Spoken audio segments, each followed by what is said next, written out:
Hi అండి. ఈరోజు వీడియోలో చికెన్ మజ్బూస్ చూపిస్తున్నానండి. ఎప్పుడు చికెన్ బిర్యానీనే కాకుండా చికెన్తో ఒకసారి ఇలాగా మజ్బూస్ చేసి చూసుకోండి. చాలా యమ్మీగా ఉంటుంది. దీనికోసం 2 కిలోల చికెన్ను ఇలాగా పెద్ద పెద్ద ముక్కలుగా కట్ చేసుకుని నీట్గా వాష్ చేసి పక్కన పెట్టుకోవాలి. నెక్స్ట్ స్టవ్ పైన ఒక పాన్ పెట్టుకుని ఇందులో కొంచెం ఆయిల్ వేసుకొని బిర్యానీ మసాలాలన్నీ యాడ్ చేసుకుని 2 కట్ చేసి పెట్టుకున్నటువంటి ఉల్లిపాయలు, పచ్చిమిర్చి వేసి వీటిని కాస్త మగ్గించుకోవాలి. ఇవి మగ్గిన తర్వాత ఇందులో 2 స్పూన్ల అల్లం వెల్లుల్లి పేస్ట్ కూడా వేసుకొని అల్లం వెల్లుల్లి పేస్ట్ పచ్చివాసన పోయేంత వరకు వేయించుకోవాలి. నెక్స్ట్ ఇందులో కట్ చేసి పెట్టుకున్నటువంటి 2 టమాటో, అలాగే ఉప్పు, సన్నగా కట్ చేసి పెట్టుకున్నటువంటి కొత్తిమీర, పుదీనా కూడా వేసుకొని టమాటా మగ్గించేంత వరకు లిడ్లో వచ్చేసి మగ్గించుకోవాలి. టమాటా ఇలా బాగా మెత్తగా మగ్గిన తర్వాత 2 స్పూన్ల వేయించిన ధనియాల పొడి వేసుకొని మరి కాసేపు ఉంచాలండి. ధనియాల పొడి పచ్చివాసన పోల కదా, లిడ్లో వచ్చేసుకొని దీన్ని మగ్గించుకోవాలి. కాసేపటికి మనకు ఇది బాగా మగ్గిపోతుంది. ఇప్పుడు ఇందులో మనం శుభ్రంగా వాష్ చేసి పక్కన పెట్టుకున్నటువంటి 2 కేజీల చికెన్ ముక్కలు ఉన్నాయి కదా, వాటన్నిటిని కూడా వేసుకొని మరి కాస్త ఉప్పు వేసుకొని దీన్ని బాగా కలుపుకొని 2-3 నిమిషాలు సిమ్లో పెట్టి మగ్గించుకోవాలండి. మరి చికెన్లోంచి వాటర్ వచ్చేంత వరకు మగ్గించుకోకూడదు. చూడండి, ఇలా మగ్గిన తర్వాత ఎసరు కంటే కొంచెం తక్కువే వాటర్ వేసుకోవాలండి. ఫర్ ఎగ్జాంపుల్ 2 గ్లాసుల రైస్కి 4 గ్లాసుల వాటర్ కదా, 3 గ్లాసుల వాటర్ పోసుకొని ఉడికించుకోవాలి.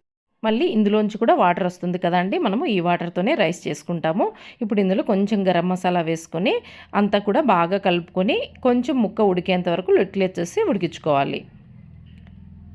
చూడండి, కాసేపటికి మనకు బాయిలింగ్ స్టార్ట్ అయిపోతుంది కదా, ఈ స్టేజ్లో కొంచెం నిమ్మరసం వేసుకొని మరొకసారి బాగా కలుపుకోవాలండి. 5-6 నిమిషాలకు మనకు ముక్క ఉడికిపోతుంది. ఇప్పుడు ఈ ముక్కలన్నీ కూడా సపరేట్ చేసుకోవాలి.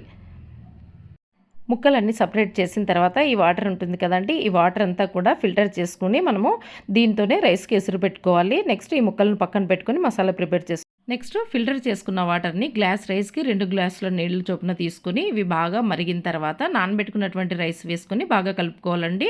అదే బాస్మతి రైస్కి అయితే 1కి 1.5 చొప్పున వేసుకుని రైస్ వండుకోవాలి. మనం నార్మల్గా బగారా అన్నం ఏ విధంగా వండుకుంటామో సేమ్ అలాగే అండి.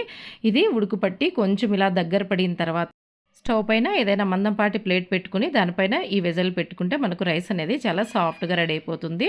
నెక్స్ట్ ముక్కల కోసం మనము మసాలా ప్రిపేర్ చేసుకోవాలండి. కారము, ధనియాల పొడి, ఉప్పు, పసుపు, అలాగే గరం మసాలా ఇవన్నీ కూడా నిమ్మరసంతో ఇలా పేస్ట్ చేసుకోవాలండి.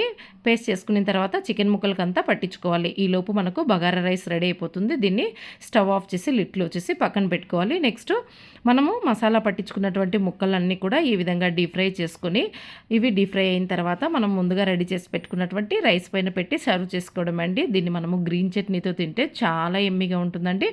డెఫినెట్గా మీరు కూడా ఒకసారి ట్రై చేసి చూడండి, మీకు కూడా నచ్చుతుంది. ఓకే అండి, ఇలాంటి మరిన్ని యూస్ఫుల్ వీడియోస్ కోసం ప్లీజ్ సబ్స్క్రైబ్.